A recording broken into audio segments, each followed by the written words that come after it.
People say Grayfield vanished decades ago. Yet last night I saw its name glowing on a road sign that hadn't existed a minute earlier. And as my GPS flashed white and forced me down a narrow lane, the fog rose in heavy sheets that clung to my windshield like hands trying to hold me still while a tall, stretched figure watched from between the trees before tilting forward and dissolving into the mist.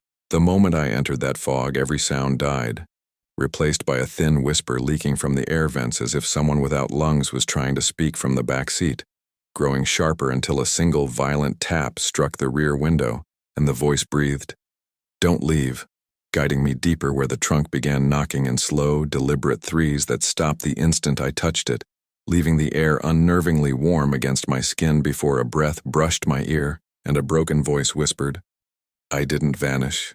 I was taken." Shadows sprinted across my headlights with impossible speed, and when I turned back to the car, the doors slammed shut, the locks clicked down one by one, and the engine roared alive even though the keys were still cold in my hand. The headlights blasted straight at me as the fog pulsed like a living heartbeat, and from inside the sealed, breathing car, a calm voice whispered, "Drive. With me," pulling me toward the road only the lost ever find. Grayfield. The car crept forward on its own, its headlights cutting through the oppressive fog to reveal the town's silhouette. Grayfield wasn't ruined, it was frozen.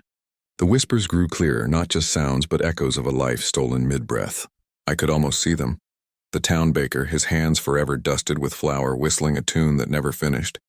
The librarian, her finger marking a page in a story her children would never hear the end of. Laughter from the town square died into silence. Lovers' promises were left hanging in the air. These were the memories the shadow had feasted on. Not just lives, but the warmth of their connections, the simple joys that made them real. Grayfield wasn't just removed, it was meticulously unwritten from the world. Through the mist I saw them, pale, translucent figures drifting through walls, their faces contorted in silent screams, forever trapped.